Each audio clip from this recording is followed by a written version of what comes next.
So I've been thinking lately about covenants and swearing of oaths. Our president of the United States was recently sworn into office, and he placed his hand on a Bible, and then he took his oath of office. Maybe it was his left hand and his right, I don't know. But there's this expected action of the words of the oath of office that our president says, but then there's also placing a hand on top of an object that is meant to be a way for us to know he's taking this oath seriously. Hopefully, I won't have to say he all the time. She will take this oath seriously as president. It is a tradition that it's on a Bible, a family Bible, or Jefferson's Bible, or Lincoln's Bible. Theodore Roosevelt did not use a Bible when taking the oath back in 1901, and neither did John Quincy Adams. Adams, the sixth president, swore on a book of laws. Lyndon B. Johnson was on Air Force One when he took his oath of office. He was taking office after an assassination, and he swore on the airplane. And I guess they didn't have a Bible there. He swore on a Roman Catholic, it's called a missal. It's a tract, a letter. So it doesn't always have to be on a Bible. And it got me thinking, upon what would you swear an oath? What would I have that I would put my hand on, that I would swear by to say I'm going to do these things and those things?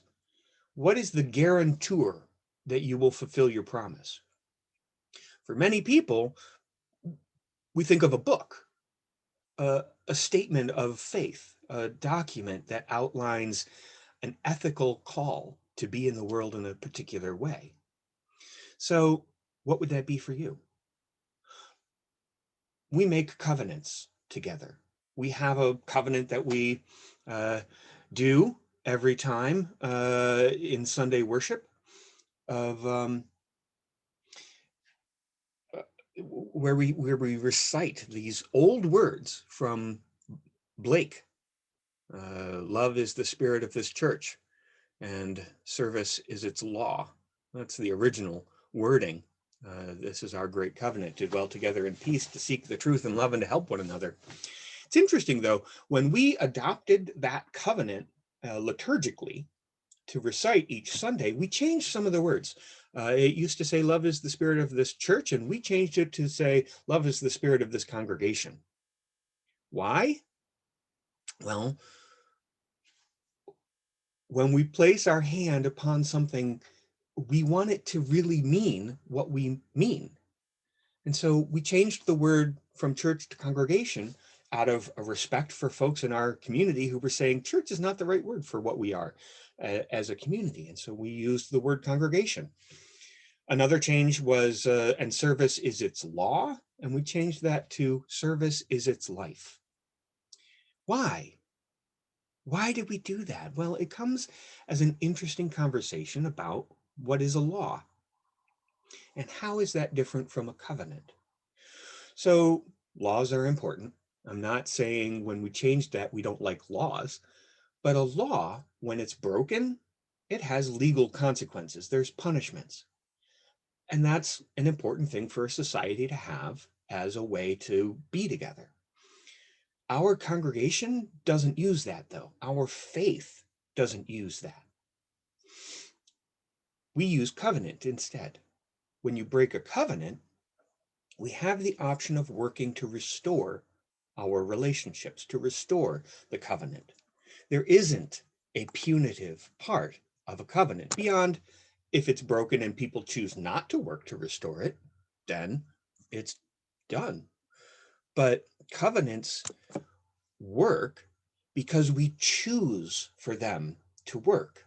Beloved community works because we've made a choice to be together in a particular way, a just and compassionate way, which isn't easy, and it's not always without conflict.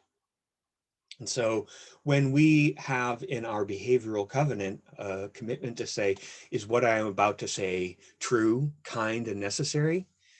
The answer will sometimes be no.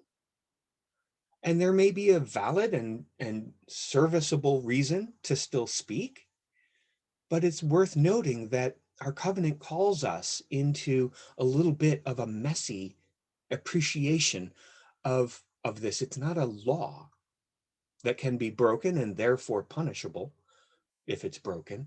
It's a covenant of how we're going to be together. No covenant is meant to be punitive. It's meant to allow us to stay together, to mess up and stay together. Covenants work because life is messy, and we have made a commitment to keep trying, to become better, to grow spiritually, and to encourage the folks around us to do the same. In our UUA principles and purposes, we have that statement of justice, equity, and compassion in human relations. That's some ground root of what it means to be in a beloved community. Our second principle, justice, equity, and compassion in human relations. And that third principle of acceptance of one another and encouragement to spiritual growth in our congregations. That's not easy. That means we challenge each other from time to time. It's not the same as all agreeing.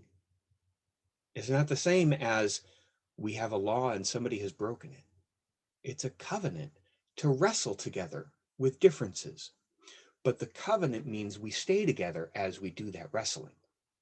I have an example that happened among us within the past couple of years that is worth lifting up because so many of us still remember it happening. There was a member of our congregation who put out a sermon title about Donald Trump that was a reflection of our first principle. Our first principle is to affirm and promote the inherent worth and dignity of every person. And the sermon and the sermon title was meant as a statement to say, even the persons that are abusive, even the person who we find repulsive or difficult, even that person is included in that broader statement that there is an inherent worth and dignity of every person. There was a backlash to that sermon title and that topic, primarily led by the young adults, and they had a discussion session immediately after. And part of their point was, we can't talk about inherent worth and dignity without also talking about power dynamics and power differentials and the ways in which some people hurt other people. It's not acceptable to hurt other people. And so having that open statement right at the beginning also has some boundaries as we move through the principles of the Unitarian Universalist Association about justice and equity and compassion. Yes, there's accepting one another, but there's also encouraging one another towards spiritual growth. That means we challenge each other sometimes. And we can say hurting people is not acceptable. This is unresolved among us. This conversation about the first principle and the second principle and Donald Trump being being a sore point in our conversations together, that's still alive among us. This is not a resolved conversation. Not because we've done this wrong. It's unresolved because this is a broader unresolved point in our covenant. We will always wrestle with how to stay true to our covenant. And it is that wrestling together that is the covenant. Our covenant is not intended to resolve all of our conflicts or to prevent us from having any.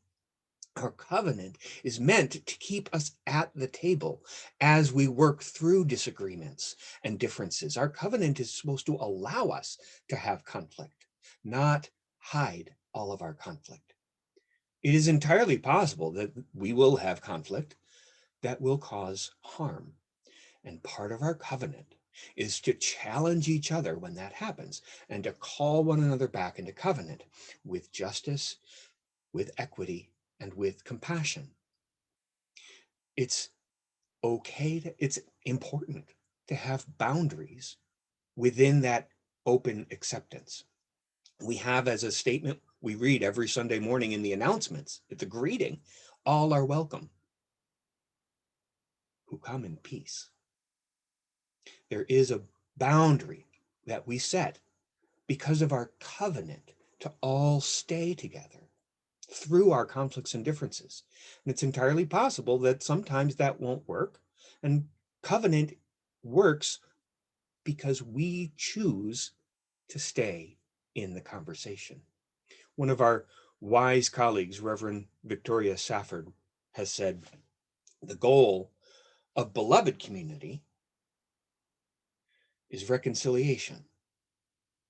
Not to destroy your opponent, not to cast them out, but to stay in the struggle until love wins. And so perhaps that's a bit that we can add.